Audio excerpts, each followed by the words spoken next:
आंघोळ केली तर माणसं आतूनही पवित्र होतात आणि बाहेरूनही पवित्र होतात. ते तीर्थ ज्ञानोबाने 9व्या अध्यायात सांगितलंय, जे ज्ञानगंगा पूर्ण नहाले ते जेवताही धाले. वा, ज्ञानोबाने म्हणले जगात सगळ्यात मोठं पवित्र तीर्थ ज्ञान एक बाजू, आणि जगातलं सगळ्यात मोठं पाप संशय. संशय नावाचं पाप जर घालवायचं असेल तर ज्ञान नावाच्या नदीतच आंघोळ करावी लागेल. आणि ज्ञान नावाच्या नदी स्नान केलं रे केलं का जळून जाईल, ते जळतील पाप आहे. पण पाप जाळून टाकण्यासाठी जी नदी पाहिजे ती ज्ञानाचीच पाहिजे. म्हणून या जगाला सुखी करण्यासाठी पाया ज्ञानदेव झाला, ज्ञानच पाया झाला. शब्द बघा किती सुंदर आहे, ज्ञानच पाया झाला. पण पुढे सरकू आता आपण. ज्ञानदेवे रचिला पाया, उभारिले देवालया. ऐकला आवाज नाही. वारकरी समाजाचा पाया ज्ञान, कळस वैराग्य, 2 शब्द संपले. तिसरा मुद्दा आता बारीक आहे का. जगातलं सगळ्यात पवित्र तीर्थ ज्ञान आणि जगातलं सगळ्यात मोठं पाप संशय. पुरावा संशयावरी थोर आणि पाप नाही घोर. मग आता पाप किती? 16 पाप आहेत. कोणती? काही पाप, वाचिक पाप, मानसिक पाप 3, पाप उपपाप महापाप 6, काही 3 9, वाचिक 3 12 आणि मानसिक 4 16 पाप. पण नुसतं ज्ञानाच्या गंगेत आंघोळ केली का पाप जाळली. म्हणून जगामध्ये 2 इमारती आहेत, एक मानव निर्मित आहे, एक ईश्वर निर्मित आहे. स्लॅबचा टाकलेला बंगला मानव निर्मित आहे, पण कोटी रुपयाचा बंगला ईश्वर निर्मित आहे. दोन्ही इमारतीची ना, ती इमारत आहे ही इमारत आहे, तिला पाय आहे हिला पाय आहे. आता ऐका, त्या इमारतीचं आयुष्य पायावर अवलंबून आहे, पायावर अवलंबून आहे. जितका पाया पॅक तितक्या त्या इमारतीचं आयुष्य जास्त. इमारत पायावर अवलंबून आहे. मग ह्या इमारतीचं असं लिहून ठेवा वाक्य, जी माणसं स्वतःसाठी जगतात, जी माणसं स्वतःसाठी जगतात ती जिवंत असून मेलेली असतात, आणि जी दुसऱ्यासाठी जगतात ती कधी मरत नसतात, कधीच मरणार नाही, मरतच नसतात. 700 वर्षात ज्ञानेश्वरीची ओवी जशीच्या तशी आहे. का? दुसऱ्यासाठी जगतात. कुणासाठी?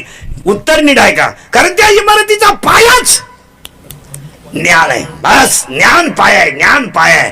मग ती इमारत आहे ही इमारत आहे. आता सावध राहायचं, फटाफटा बोलत जायचं. फक्त आता तिला पाया हिला पाया, हिला पाया पाहिजे ज्ञान, मिटलं काम. तिला खिडक्या हिला खिडक्या. आता देवाचं म्हणणं आहे हिला 9 खिडक्या आहेत. देवाचं म्हणणं आहे शरीराला छिद्रांची संख्या 9 आहे. कोणते? 2 4 6 7 लघवी गुदद्वार 8 9. आता लाईट आहे का? मानवी शरीराला छिद्रांची संख्या आहे 9, हे देवाचं म्हणणं आहे. पण संतांचं म्हणणं असं आहे शरीराला छिद्र आहे 10. 10वे द्वार. आता हे 10वं दार कोणतं? दोन्हींना खोटं म्हणता येणार नाही. मग 9 तर सापडलेत आपल्याला, 9 मोजून दाखवले मी तुम्हाला. हे देवाचं म्हणणं, हे झाले 9. पण संतांचं म्हणणं कोणतं आहे? अखंड भजन करून मी ब्रह्म आहे, मीच वासुदेव आहे हा बोध होईल, हे 10वं द्वार आहे. आणि ते कशानं होईल? ज्ञानानं होईल. झालं फायनल. आता तिला पाया हिला पाया, तिला खिडक्या हिला खिडक्या, तिला दरवाजा हिला दरवाजा.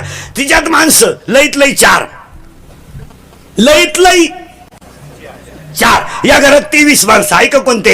एक जीव, त्याला 2 बायका, प्रवृत्ती निवृत्ती. इकीला 12 पोरं, इकीला 8 पोरं, मारण 8 20, 2 बायका 22, एक जीव 23.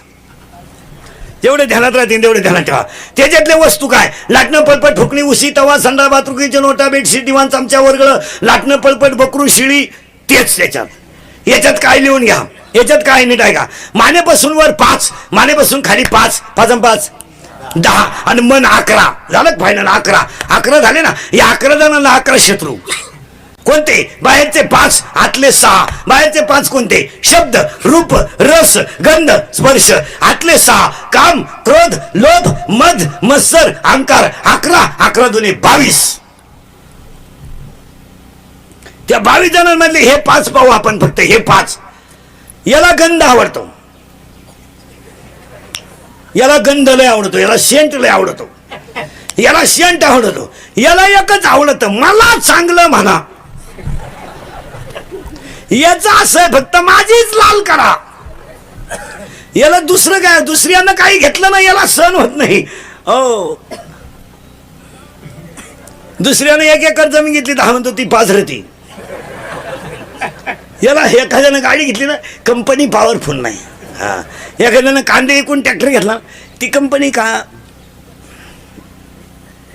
याला ऐका आता, याला आवडतो गंध, याला आवडतो गंध, याला आवडतो शब्द, याला आवडतो स्पर्श, याला स्पर्श लय आवडतो आणि या गड्याला रूप लय आवडत. रूपाच्या बाबतीत लय डेंजर गडी हा. हा, कापड दुकानं प्लॅस्टिकची बाई पाहिली तरी माणसं उभी राहतात. प्लॅस्टिकचे काय हत्यार. या गडी रूपाला लय आवडतो. या गड्याला इतकं रूप आवडतं महाराज, हा कोणताही त्याग करायला तयार आहे. केवळ कशासाठी? रूपासाठी. भक्त सूरदास रस्त्याने चालले महाराज. भक्त सूरदास रस्त्याने चालले तर अखंड भजन करणारा साधू. पण सूरदासांना तहान लागली महाराज. तहान लागल्यावर सूरदास एका विहिरीवर पाणी प्यायला गेले. ती बिचारी माऊली विहिरीवर पाणी ओढत होती. पाणी ओढत असताना सूरदासांनी असा हात केला. त्या बाईने भोपळ्यातलं पाणी महाराजांच्या हातात ओतलं. महाराज पाणी प्यायले. पण महाराजांचं पाणी प्यायचं संपल्यावर त्यांची नजर तिच्या चेहऱ्याकडे गेली. महाराज, हा गडी इतका डेंजर, याचा काम जागा झाला. आणि साधू सूरदास त्या बाईच्या मागे तिच्या घरापर्यंत गेले. तिचा नवरा बाहेर आला. तिने हंडा उतरवला नवऱ्याने डोक्यावरचा आणि सांगितलं, महाराज तुमची काय सेवा करू.